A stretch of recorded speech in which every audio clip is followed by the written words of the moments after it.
अच्छा, अब हम लोग आज स्टार्ट करेंगे। हेडिंग है हमारी आज की ऑब्जेक्टिव्स ऑफ अकाउंटिंग।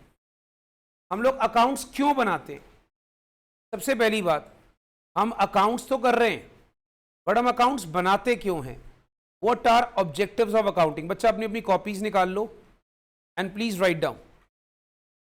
भाई हमारे आर्यन कितने पेज हो गए बेटा हमारे अभी तक? इनको बता दो बेटा। 4.5 पेज के छोड़ के आपने लिखना है। जो आज फर्स्ट टाइम लिख रहे हो, अराउंड 4.5 पेज छोड़ के लिखना, ठीक है बेटा। आज हमारी जो टॉपिक है उसका नाम है ऑब्जेक्टिव्स ऑफ अकाउंटिंग। देखो, आप अकाउंट्स क्यों बनाते हो? सबसे पहले नंबर 1 समझ लो। पहले हमने अकाउंट इसलिए बनाना होता है कि बिजनेस की जो ट्रांजैक्शंस होती हैं उसका एक सिस्टमैटिक रिकॉर्ड हमारे पास आ जाता है। आप समझ रहे हो? सारी बिजनेस की ट्रांजैक्शंस का एक सिस्टमैटिक रिकॉर्ड बन जाता है। अब जैसे मैंने कल आपको एग्जांपल दिया था कि मान लो एक्स ने वाई को कोई गुड्स बेचे, ठीक है।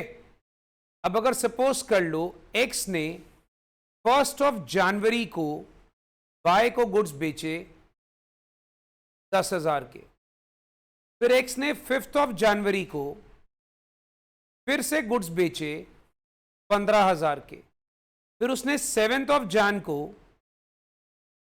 फिर से गुड्स बेचे 20,000 के, ठीक है। तो यहां पर मैं क्या कर रहा हूं? मैं यहां पर एक प्रॉपर सिस्टमैटिक रिकॉर्ड बना रहा हूं। एक तरीके से कहते हैं ना, प्रॉपर रिकॉर्ड तैयार करना, एक प्रॉपर सारे वे में, एक प्रॉपर तरीके से सारा रिकॉर्ड तैयार करना अकाउंट्स का पहला मोटिव होता है, राइट। अब जैसे आप लोग रफ वर्क करते हो तो आप एक रफ कॉपी बनाते हो, फिर आप एक फेयर कॉपी बनाते हो जिसमें एक तरीके से आप सारे नोट्स लिखते हो, होता है ना। हम एक बड़े प्रॉपर मेंटेन करके प्रॉपर मेथड के साथ हम प्रॉपर नोट्स लिखते हैं, तो उसको हम क्या कहते हैं कि हमने अकाउंट्स का क्या तैयार कर दिया बच्चा? Systematic record. तो पहला अकाउंट्स का ऑब्जेक्टिव क्या है? Please write down. ऊपर हेडिंग लिख ली सबने, objectives of accounting. Please write down the heading दोस्तों, objectives of accounting, and please write down. First objective, to maintain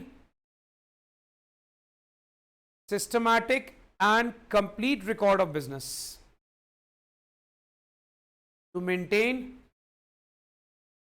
systematic and complete record of business transactions in the books of accounts. To maintain systematic and complete record of business transactions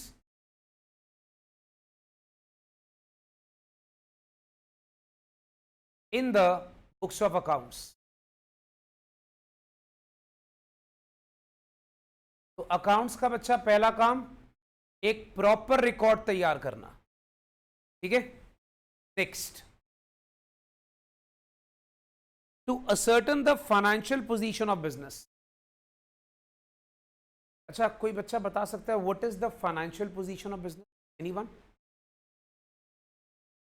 yes, आपके business में आज फायदा है कि नुकसान है?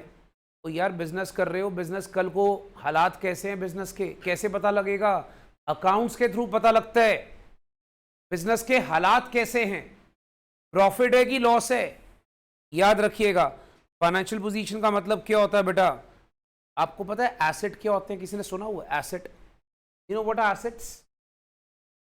Yes, जो आपके पास आपकी प्रॉपर्टी है, आपका घर आपका एसेट है, आपकी गाड़ी आपका एसेट है, आपकी बिल्डिंग आपका एसेट है, ठीक है। आपके घर पे फर्नीचर पड़ा है, वो आपका एसेट है। तो बिजनेस के पास एसेट है कि नहीं है? आपको पता है लायबिलिटी क्या होता है? कभी किसी ने लायबिलिटी?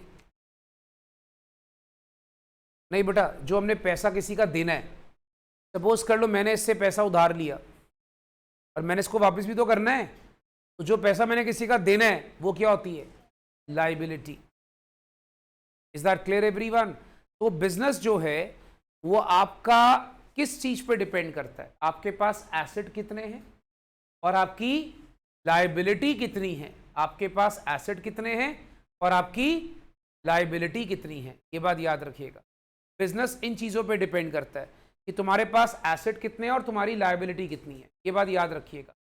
तो आपका जब सपोज कर लो हम कहते हैं किसी के पास एसेट अगर ज्यादा है, समझना बच्चा, और लायबिलिटी कम है, अगर एसेट ज्यादा है और लायबिलिटी कम है, आप मुझे बताइए फायदा है कि नुकसान है? फायदा। Everybody agrees? तो यहां पर कहते हैं बिजनेस की फाइनेंशियल पोजीशन बहुत स्ट्रांग है। क्या बोलते हैं? बिजनेस की फाइनेंशियल पोजीशन बहुत स्ट्रांग है। Is that clear? अब अगर सपोज कर लीजिए मैं कहता हूं आपके एसेट मान लो कम हो गए और आपकी लायबिलिटी ज्यादा है, भाई आपके एसेट कम हो गए और आपकी लायबिलिटी ज्यादा है, अब ये फायदा है कि नुकसान है? आपके फाइनेंशियल पोजीशन जो है खराब है। ये चीज आपको अकाउंट्स बताता है। बात समझ में आ रही है? तो अकाउंट्स आपके लिए क्या करता है? Second point, to ascertain the financial position of business. अच्छा, नोट कर लिया सबने? सारे बच्चे बेटा नोट कर लो।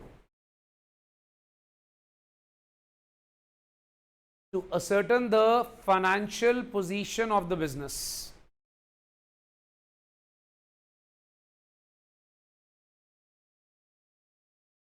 हाँ जी, थर्ड पॉइंट शुरू करें। थर्ड पॉइंट समझो। To ascertain the profit earned or loss incurred during a particular accounting period.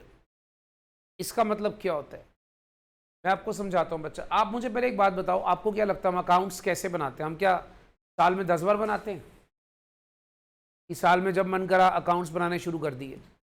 Suppose कर लो हम एक एग्जांपल लेते हैं, आप इनको जानते होगे बेटा। एक छोटा सा एग्जांपल लेते हैं।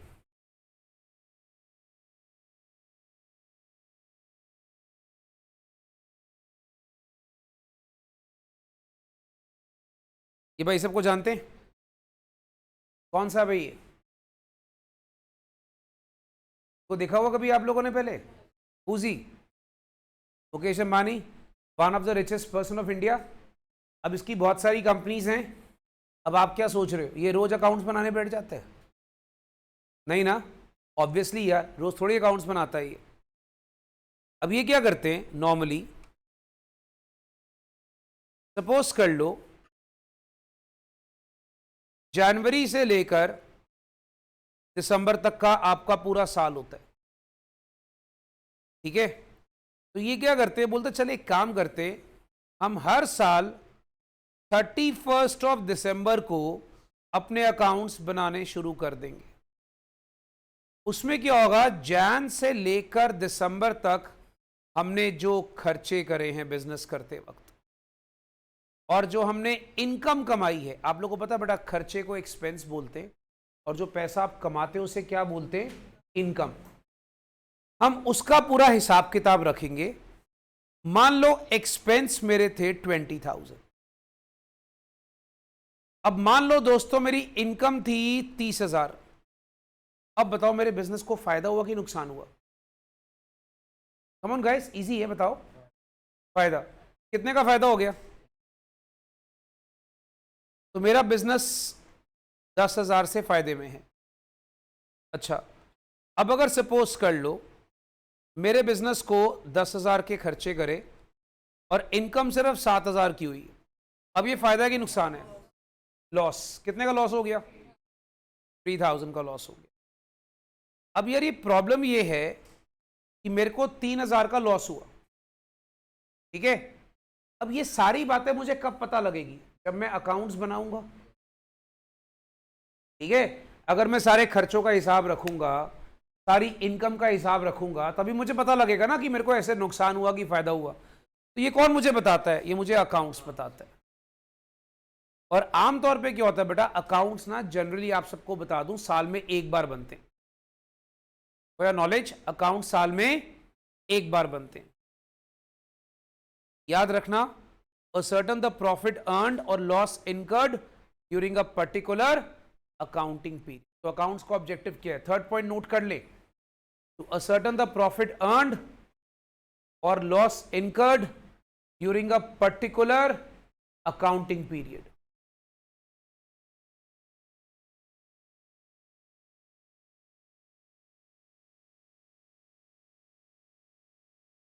बच्चा थर्ड पॉइंट नोट हो गया। चौथा पॉइंट आखिरी, to provide useful information to various interested parties. अब देखो, अगर मान लो मैंने आपको फर्स्ट डे भी कहा था, कोई बंदा आज जैसे फॉर एग्जांपल मान लो अंबानी जी हैं, अगर ये किसी के बिजनेस में पैसा लगाना चाहेंगे तो ये पहले बोलेंगे ना अकाउंट्स लाओ। आज सपोज कर लो आप किसी बैंक से लोन मांगने जाते हो, मान लो आपको पता है, जैसे आजकल आपको थोड़ा नॉलेज होगा बच्चों को शायद, कि बैंक से जब आप लोन मांगने जाते हो तो बैंक पहले आपसे सवाल क्या करता है, बेटा अपने अकाउंट्स दिखाओ कि तुम्हारा बिजनेस किस चीज़ का है, तुम्हें फ़ायदा है कि नुकसान है, सारी चीज़ें हम पहले चेक करेंगे। राइट, हम तुम्हारा सारा पहले चेक करेंगे। अगर तुम्हें फ़ायदा होगा तो हम तुम्हें लोन देंगे, अदरवाइज नहीं देंगे। यही होता है ना भाई। तो अब आप मुझे बताओ, बैंक लोन देने के पहले आपके अकाउंट्स चेक करता है, तो बैंक आपके अकाउंट्स का कौन क्या है? यूजर। ठीक है, तो आपके अकाउंट्स बैंक को क्या प्रोवाइड कर रहे हैं? Information about your business. इसलिए कहा जाता है कि ये यूजफुल इंफॉर्मेशन डिफरेंट पार्टीज को देता है जो आपके बिजनेस के साथ डील करती है। हाँ जी बच्चा। बेटा मैंने उस दिन भी कहा था, मुझे एक बच्चे ने ये सवाल उस दिन भी करा था, गलत अकाउंट्स दोगे तो जेल, इसकी पेनल्टी है, लॉ के अंदर जेल हो जाती है। आप गलत अकाउंट्स ऐसे नहीं बना सकते हो। ठीक है, हाँ लोग करते हैं, थोड़ी बहुत हेरा फेरी करते हैं, बट अगर ज़्यादा करोगे तो फिर जेल।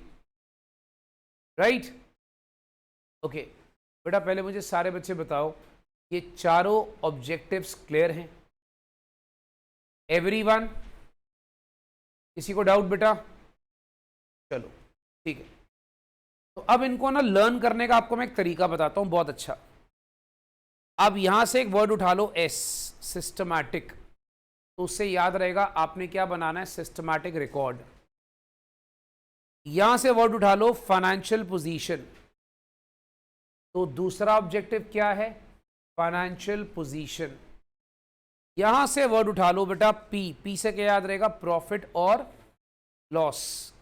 फिर वर्ड उठा लो, आई, क्या प्रोवाइड करता है ये? Information, SFPI। ठीक है, SFPI लर्न कर लो, ये एक शॉर्ट फॉर्म बन जाएगा आपका। एस क्या बेटा? Systematic, financial, profit, information. क्या बन गया? Systematic, financial, profit, information. अब तुम्हें इससे याद हो जाएगा कि अकाउंट्स के 4 ऑब्जेक्टिव होते हैं। पहला काम क्या होता है? सिस्टमैटिक रिकॉर्ड्स बनाना।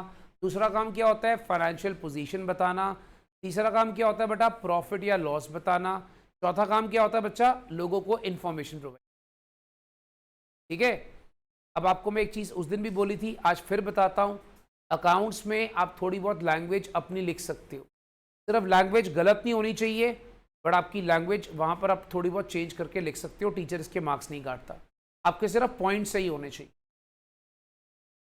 अच्छा, इज दिस डन एवरीवन? ठीक है, इट्स क्लियर। चलो नेक्स्ट हेडिंग, अकाउंट्स के एडवांटेजेस। अच्छा, एडवांटेजेस क्या हैं हमारे अकाउंट्स के? हेडिंग लिखिए बच्चा, अकाउंट्स बनाने के फायदे। हेडिंग लिख लो बच्चा, अकाउंट्स बनाने के फायदे।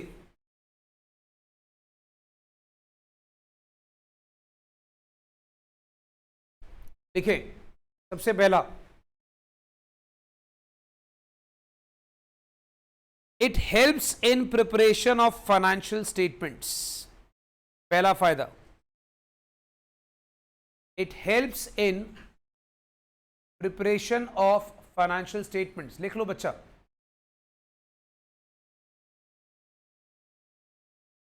पहला फायदा क्या है भाई?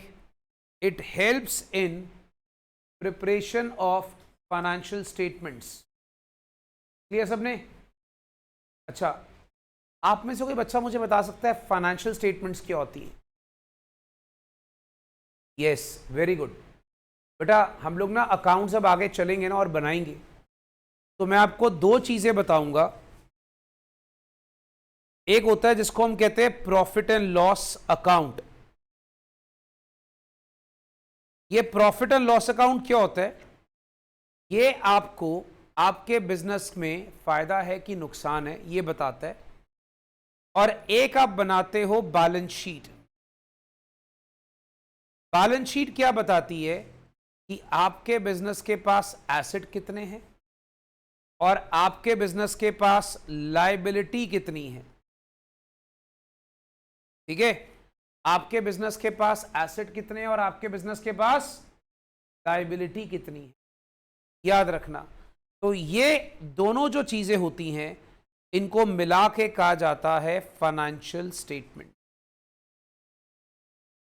तो अकाउंट्स आपको ये दो चीजें बनाने में हेल्प करता है।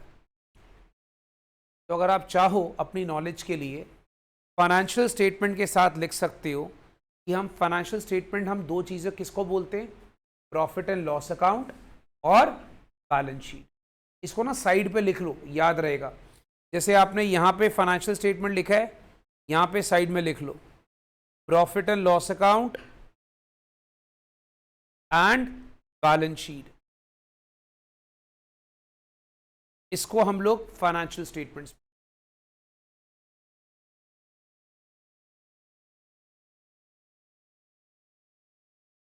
ओके गाइस, पहला पॉइंट क्लियर सबको? ठीक है जी।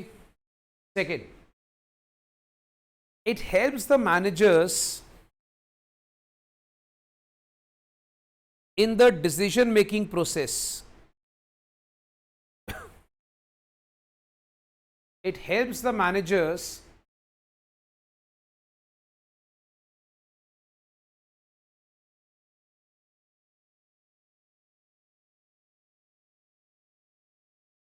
in the decision making process.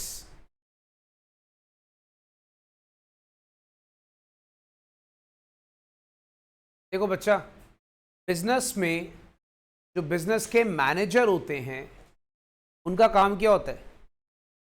Business में डिसीजन लेना। अच्छा, सपोज आप मालिक हो बिजनेस के, ठीक है, अब आपके पास मान लो सब कुछ करने का टाइम नहीं होता, तो आप नीचे क्या रखते हो? मैनेजर रखते हो। जैसे फॉर एग्जाम्पल, छोटा सा एक एग्जाम्पल देता हूं आपको। You must have heard about this guy.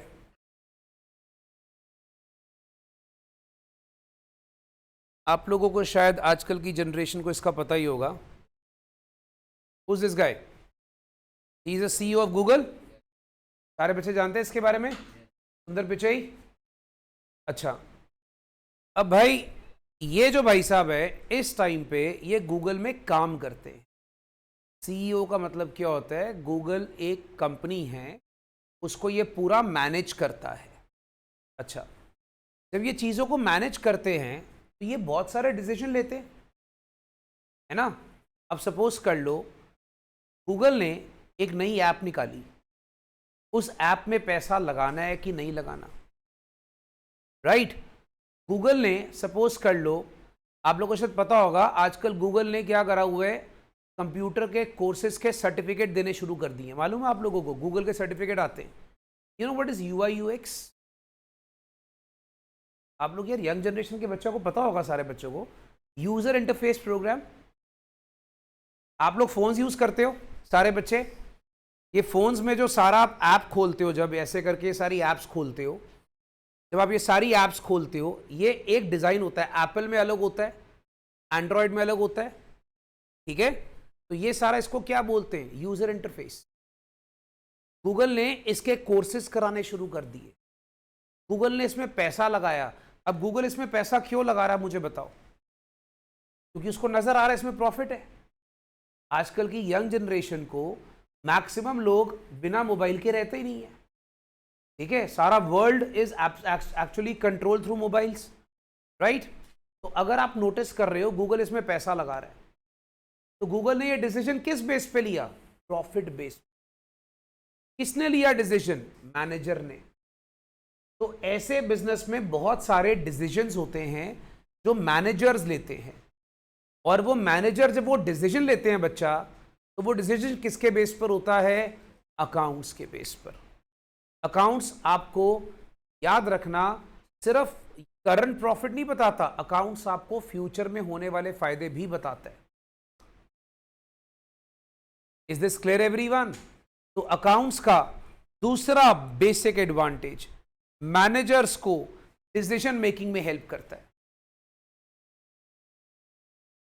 बच्चा, सारे बच्चों को पॉइंट नंबर 2 क्लियर है? कम ऑन गाइस, यस और नो?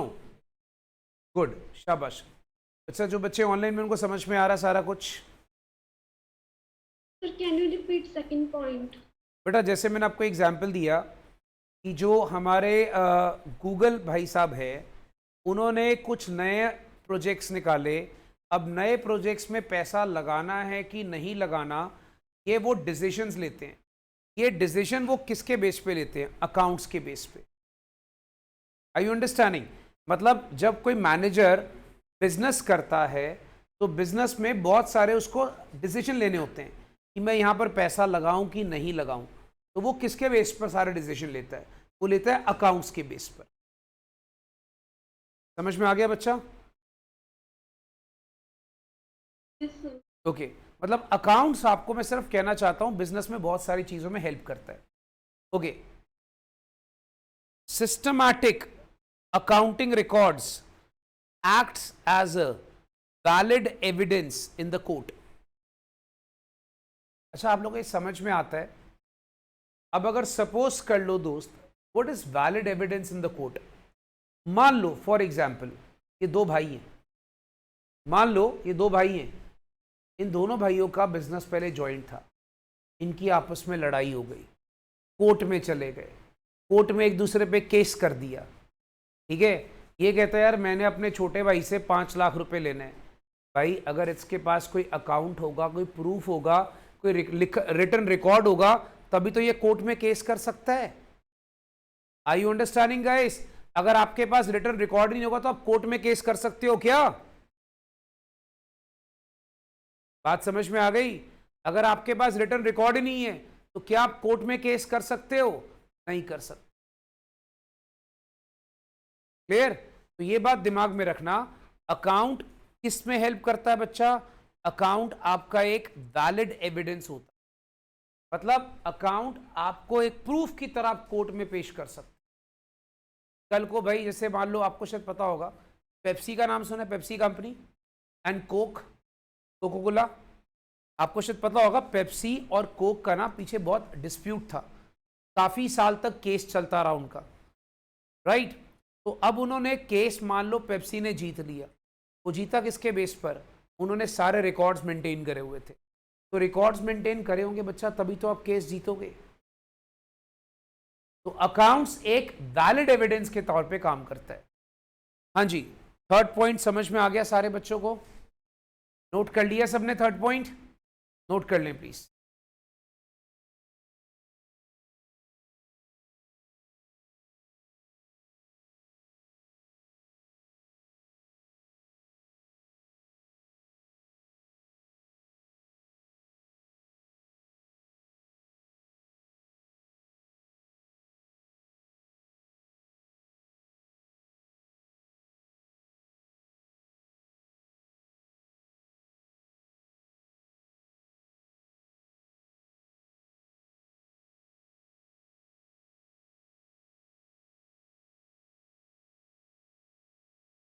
हाँ जी बच्चा, is it done? Okay, next, fourth point,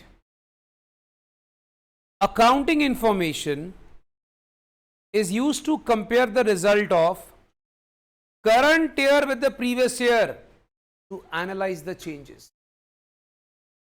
sir इसका मतलब क्या है? मैं पहले आपको इसका एग्जांपल देता हूं, फिर आप नोट कर लेना। समझो, सपोज कर लो बच्चा, एक बंदा है, उसने पहले 2018 में अकाउंट्स बनाए, उसने रिकॉर्ड करा मेरे पास बिल्डिंग 1 लाख की थी, मेरे पास सपोज कर लो कोई गाड़ी थी, कार थी 50,000 रुपीज। मान लो मेरे उस दौरान खर्चे हुए 10,000 रुपीज। मान लो मेरे को इनकम्स हुई 25,000 रुपए।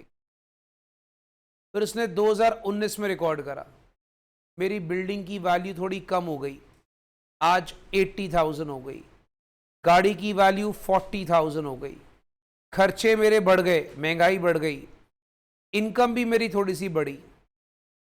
फिर मान लो उसने 2020 में दोबारा अकाउंट्स बनाए, उसने 2020 में दोबारा अकाउंट्स बनाए, उसने फिर चेक करा मेरी बिल्डिंग की वैल्यू 70,000 हो गई, मेरी गाड़ी की वैल्यू 30,000 हो गई, थोड़े खर्चे बढ़ गए, मेरे एक्सपेंस 20,000 के हो गए, इनकम मेरी 40,000 की हो गई। अब मुझे बताओ, जब बंदा 2-3 साल के अकाउंट्स बनाता है तो वो कंपेयर कर सकता है ना यार आपस में। कंपैरिजन पॉसिबल है कि नहीं, ये बताओ।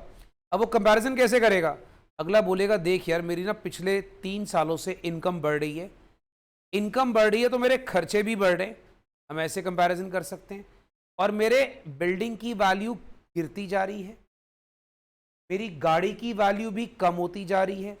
अच्छा, आप लोग इतनी तो नॉलेज होगी, सपोज आप गाड़ी आज अगर लेते हो 50,000 की, तो बेटा अगले साल उसकी वैल्यू मार्केट में 50,000 नहीं रहेगी, वैल्यू कम होती जाती है। Everybody understands this.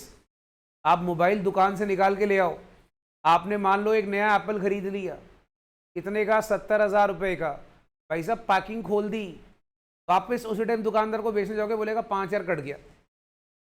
करता ना दुकानदार ऐसे, भाई साहब 5,000 कट गया। तो ये जो कहानी होती है ना, ये आपको समझ में आनी चाहिए कि जो वैल्यूज होती है वो चेंज होती रहती है। तो अब इससे क्या होता है, मेरा कंपैरिजन हो जाता है। तो यही आपको अकाउंट्स हेल्प करता है। अकाउंट्स आप हर साल बनाते हो, हर साल बनाने से क्या हो जाता है, उसका कंपैरिजन। तो बच्चे बेटा अब इस पॉइंट को नोट कर सकते हैं, accounting information is used to compare the result of current year with the previous year to analyze the changes.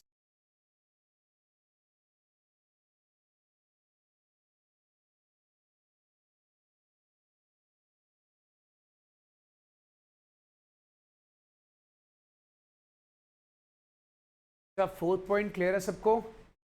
Everyone is clear with the fourth point बच्चा है सपोज? ओके, नोट कर लिए?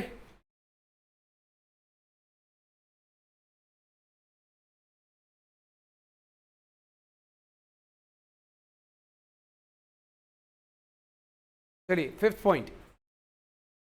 अच्छा, सरकार आपसे सबसे ज्यादा, हमारी सरकार कौन है भाई? आ जाइए सरकार से मिलें, बच्चों को सरकार से मिला देते हैं भाई।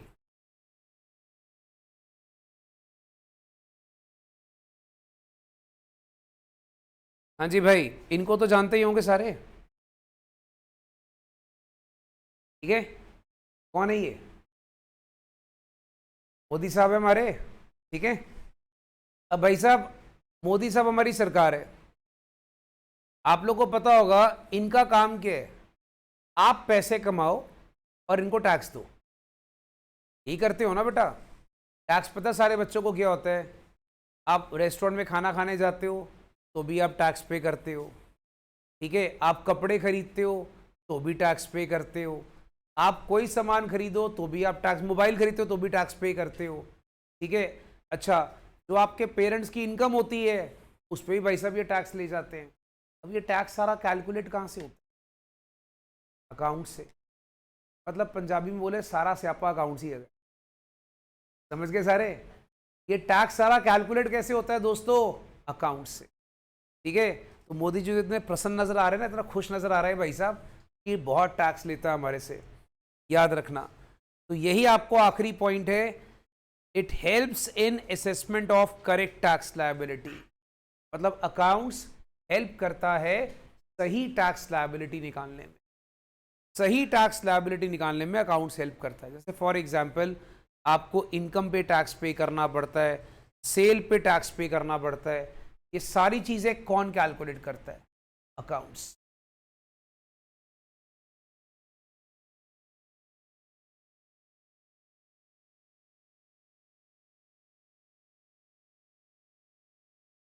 अच्छा, पहले सारे बच्चे बताओ, पांचों पॉइंट क्लियर है सारे बच्चों को?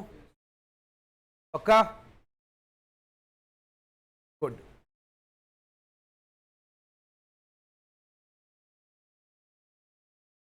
कोई नोट तो नहीं करा बेटा? कर लो बच्चा।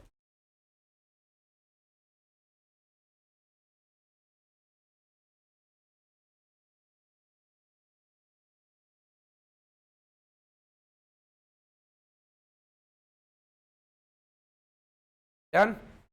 ओके।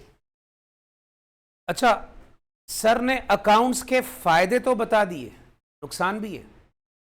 अब मैं आपको नुकसान बताऊंगा। सर अकाउंट्स के नुकसान भी होते हैं? हाँ जी, नुकसान भी होते हैं बच्चा। सुनो, इसको कहते हैं लिमिटेशंस ऑफ अकाउंटिंग। क्या बोलते हैं इसको? Limitations, that means disadvantages. Heading लिखो बच्चा, लिमिटेशंस 5 हैं। लिमिटेशंस या डिसएडवांटेजेस। अब 2 मिनट सारे बच्चे पहले सुनना, मैं ना आपको पांचों एक साथ समझाऊंगा, क्योंकि अब देखो मैं अकाउंट्स का टीचर हूं, फायदे तो बहुत बताते हैं, मैं आपको नुकसान भी बताता हूं अकाउंट्स के। पहला नुकसान क्या लिखा है, बाद में इसको नोट करना बच्चा, हिस्टोरिकल नेचर का होता है। मतलब देखो, अकाउंट्स हमेशा ना आपको वो चीजें बताएगा जो हो चुकी होती है, जो आज है, करंट और फ्यूचर नहीं बताता। अकाउंट्स हमेशा क्या बताता है? पास्ट। हिस्टोरिकल क्या होता है? समथिंग विच इज पास्ट, जो हो चुका होता है। ठीक है, अकाउंट्स कभी भी आपको प्रेजेंट और फ्यूचर कभी नहीं बताता। तो ये अकाउंट्स का बहुत बड़ा ड्रॉबैक है। मतलब जो हो जाता है, जो हो चुका होता है, वही आपको अकाउंट्स बताता है। ऐसा पता है क्यों होता है? क्योंकि आप साल के एंड में अकाउंट्स बनाते हो, साल के शुरू में नहीं आप बना सकते हो। यार आप खुद सोचो ना, लॉजिकली सोचो, सारे साल जो आपने खर्चे करे, जो पैसा कमाया, जब वो कर लिया उसके बाद ही आप अकाउंट्स बनाओगे ना। पहले कैसे बना लोगे? पहले कैसे आपको पता लगेगा आप इस साल इतना पैसा कमाने वाले हो? आई यू अंडरस्टैंडिंग मैं क्या बोल रहा हूं? ठीक है, आपको पहले कैसे पता लगेगा कि अब इतना पैसा इस साल कमाने वाले हो? तो इसीलिए अकाउंट्स हमेशा पास्ट बताता है, जो कि एक बहुत बड़ा ड्रॉबैक है। अच्छा, उसके बाद ये जो फिगर्स होती हैं ना, ये प्राइस लेवल में जो चेंजेस आते हैं इसको इग्नोर करती है। सर प्राइस लेवल में चेंजेस आने मतलब? अब जैसे आपको पता है महंगाई, महंगाई पता है क्या होती है? इन्फ्लेशन पता है? इन्फ्लेशन सुना हुआ आप लोगों ने? अब इन्फ्लेशन बढ़ती है, ठीक है, तो उससे चीजों के रेट अप एंड डाउन होते हैं। वो अप एंड डाउन कई बार अकाउंट्स रिकॉर्ड नहीं करता, राइट?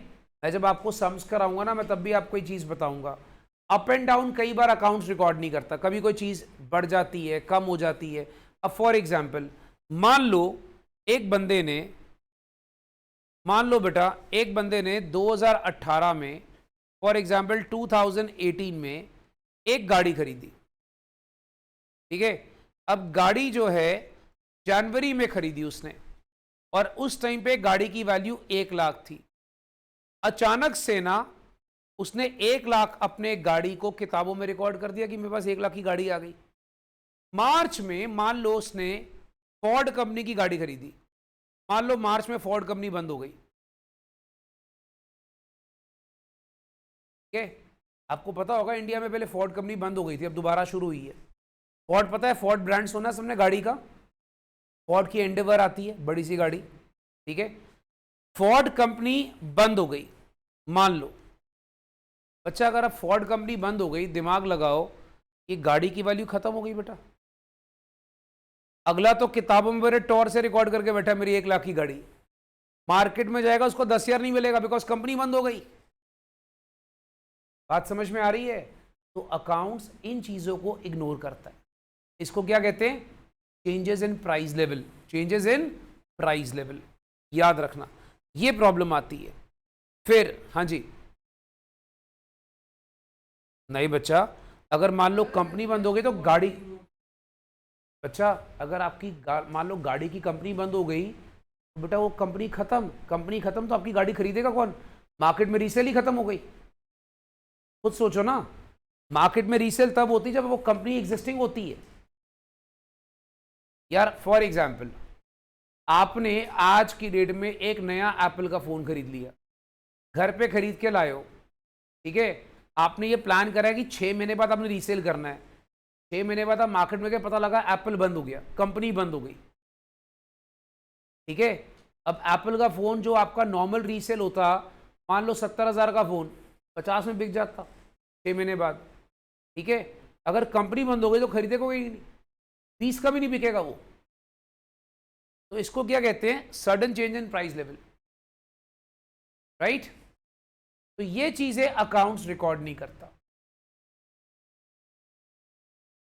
हाँ, नोट कर सकता है, आप नोट करो, पर उसमें ये होता है कि अकाउंट्स को देखकर आपको पता नहीं लगेगा। अब अकाउंट्स में बच्चा ये थोड़ी रिकॉर्ड करो कि कंपनी बंद हो गई। खुद सोचो ना, अब जैसे यूक्रेन के साथ वॉर हो गया, तो यूक्रेन की कोई कंपनी बंद हो गई अचानक से, ठीक है। तो वहां पर अकाउंट्स में क्या रिकॉर्ड करोगे? वॉर के कारण कंपनी बंद हो गई। Carry my point? तो अकाउंट्स ये चीजें रिकॉर्ड नहीं करता। हाँ जी बच्चा, हाँ जी। अगर किसी ने नया बिजनेस शुरू करना है तो बेटा उसके पास फिर एसेट होने चाहिए। अगर मान लो आज आपने, this is a good question, अगर आपने एक नया बिजनेस शुरू करना है, अकाउंट्स कहां से बनाओगे? बिजनेस का पहला साल है, तो बेटा आपके पास कोई प्रॉपर्टी होनी चाहिए बैंक के पास गिरवी रखने के लिए, ठीक है। अच्छा, तीसरा पॉइंट क्या है बेटा अकाउंट्स का एक ड्रॉबैक? ये क्वालिटेटिव एलिमेंट्स को इग्नोर करता है। अच्छा, कोई बच्चा बता सकता है what is qualitative elements? Anyone? He is a very good boy, he is a very smart boy, he is a handsome boy, he is a sweet girl, ये सब क्या है? क्वालिटी। गुड एडजेक्टिव नहीं यूज करते English में हम लोग, ठीक है। वो क्या होती है? क्वालिटी। बात समझ में आ रही बेटा? तो ये जो क्वालिटी वाली चीजें होती हैं ये अकाउंट्स रिकॉर्ड नहीं करता। आपके पास एक स्टाफ है, माई स्टाफ इज वेरी ऑनेस्ट, ईमानदार है। अब बेटा ईमानदारी को तुम पैसों में निकाल सकते हो? नहीं। और जिन चीज को पैसों में नहीं निकाल सकते उसकी आप कभी भी अकाउंट्स में रिकॉर्डिंग नहीं कर सकते। हमने सीखा था ना measurement, second feature of accounting. जिन चीज को हम लोग पैसों में वैल्यू नहीं कर सकते उसको हम अकाउंट्स में रिकॉर्ड नहीं कर सकते। तो अकाउंट्स क्वालिटी को अपना इग्नोर करता है। अकाउंट्स में विंडो ड्रेसिंग हो जाती है। बड़ा अच्छा वर्ड है विंडो ड्रेसिंग। ये पता है कैसा वर्ड है? आप लोग दुकानों में जाते हो ना, शोरूम में शॉपिंग करने के लिए, बाहर बोर्ड लगा होता है सेल सेल सेल 50% ऑफ। बंदा अंदर चला जाता है, बंदा पढ़ता नहीं, इसमें नीचे लिखा होता है अप टू 50%। अंदर जाते हैं जो पता लगता है जो आपको टी शर्ट पसंद आई है उस पर सेल ही नहीं है। अब दुकानदार आपको क्या बना रहा है? बेवकूफ। अगले ने बाहर सुंदर सा बोर्ड लगा दिया तो उसने क्या करी? विंडो ड्रेसिंग, जिसको बोलते हैं दिखावा। क्या बोलते हैं? दिखावा, ठीक है। तो याद रखना उसको हम बोलते हैं दोस्त विंडो ड्रेसिंग। मतलब आपने फेक अकाउंट्स बनाते हैं। जैसे लोग में से पूछ रहे थे, कुछ लोग ऐसा करते हैं, अपने अकाउंट्स को मैनिपुलेट करते। आपके बिजनेस में प्रॉफिट नहीं होता, बड़ा प्रॉफिट दिखाने की कोशिश करते हो, तो आप क्या कर रहे हो? गड़बड़। अच्छा, एक और हीरो हमारी कंट्री का, इससे भी मिलवाता हूं आपको, जानते होगे सारे शायद इसको। एक मिनट भाई,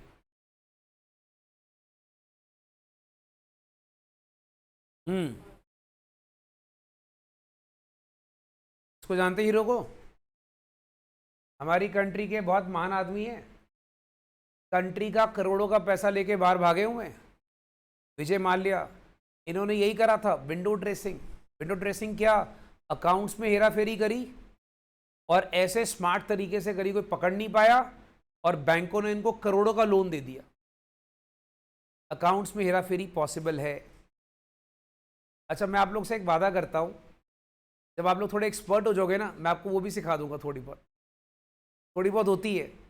एक जो सीए के प्रोफेशन में बच्चा, जब हम काम करते हैं ना, तो ये सारी चीजें हम काफी चीजें सीखते हैं, ठीक है। हाँ जी,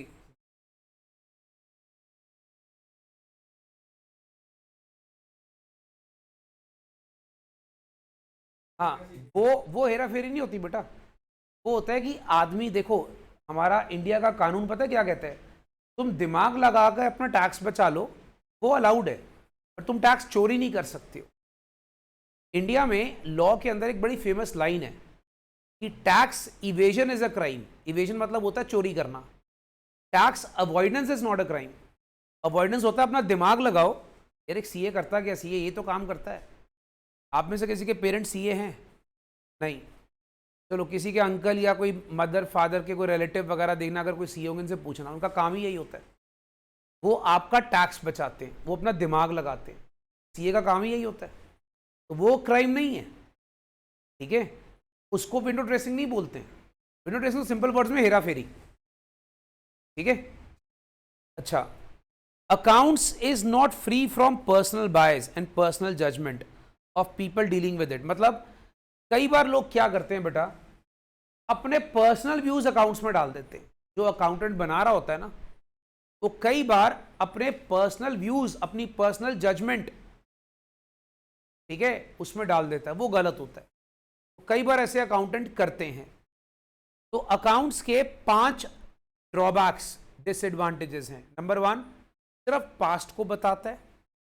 नंबर 2, प्राइस लेवल के चेंजेस को इग्नोर करता है। नंबर 3, क्वालिटी को इग्नोर करता है। नंबर 4, अकाउंट्स में विंडो ड्रेसिंग हो सकती है। नंबर 5, पर्सनल व्यूज कई बार अकाउंटेंट अपने इसमें डाल देता है, जिससे अकाउंट्स गलत हो जाते हैं।